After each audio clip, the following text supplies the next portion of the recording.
karya W.S. Rendra. Ratap tangis menerpa pintu kalbuku.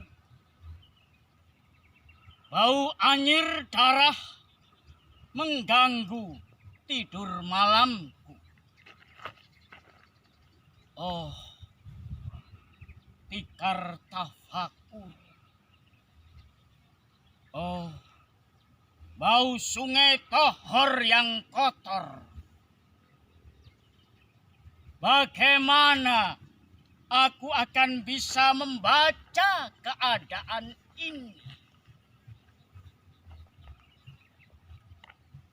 Di atas atap kesepian nalar pikiran yang digalaukan oleh lampu-lampu kota yang bertengkar dengan malam. Aku menyerukan namamu. Wahai para leluhur Nusantara. Oh Sanjaya, leluhur dari kebudayaan tanah. Oh Purnawarman, leluhur dari kebudayaan air. Kedua wangsamu telah mampu mempersekutukan budaya tanah dan air. Oh Resi Kuturan, oh Resi Nirarta,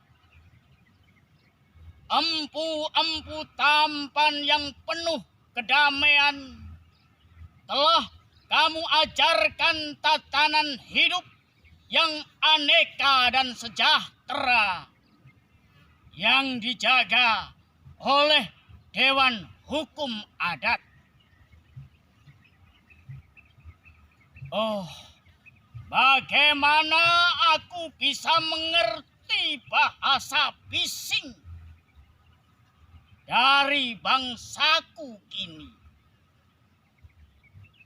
Oh kacau, lalido, bintang cemerlang tanah Ugi,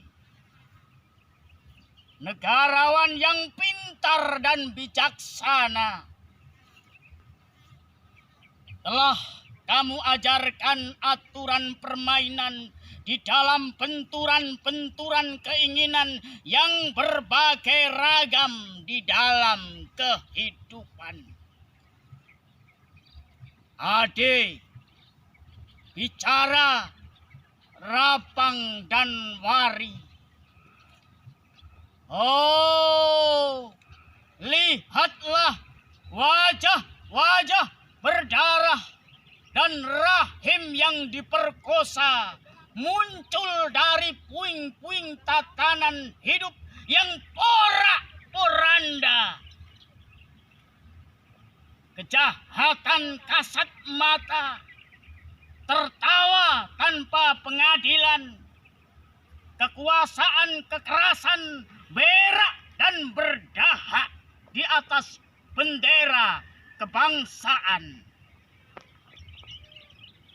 Oh, anak cucuku di zaman cybernetics, bagaimana akan kalian baca prasasti dari zaman kami? Apakah kami akan mampu menjadi ilham kesimpulan, ataukah kami justru menjadi sumber masalah di dalam kehidupan?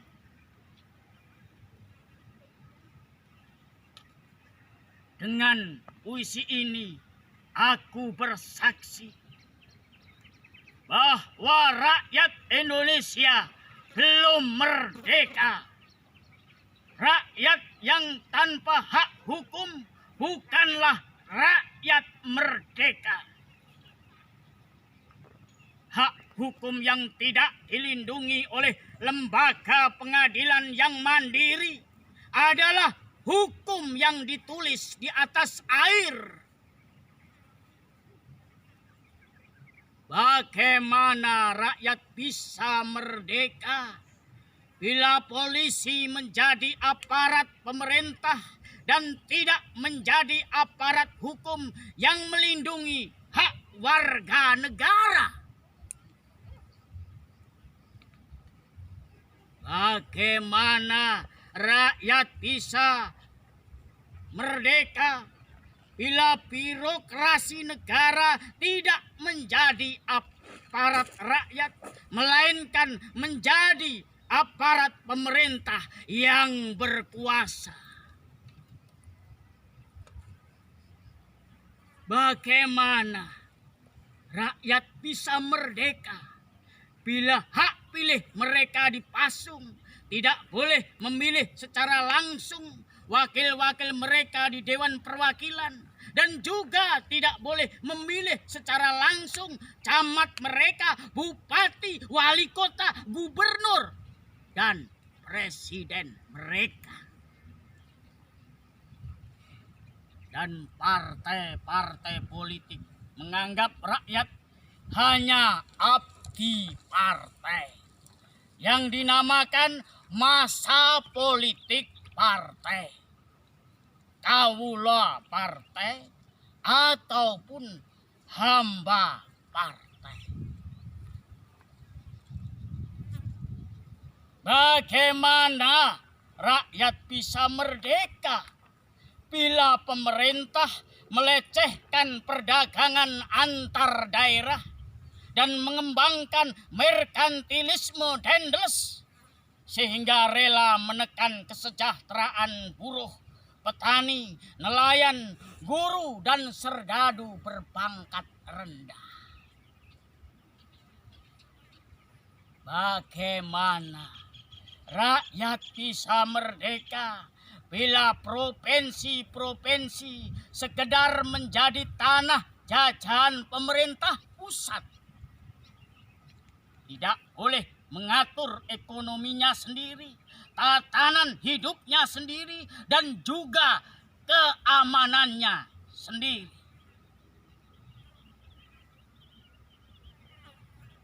Ayam, serigala, macan, ataupun gajah, semuanya peka pada wilayahnya. Setiap orang juga ingin berdaulat di dalam rumah tangganya. Setiap penduduk ingin berdaulat di dalam kampungnya. Dan kehidupan berbangsa tidak perlu merusak daulat kedaerahan. Hasrat berbangsa adalah naluri rakyat untuk menjalin ikatan daya cipta antar suku yang penuh keanekaan kehidupan. Dan maklumkan wilayah pergaulan yang lebih luas untuk merdeka bersama. Tetapi lihatlah selubung kabut saat ini. Penjajahan tatanan uang, penjajahan modal, penjajahan kekerasan senjata, dan penjajahan oleh partai-partai politik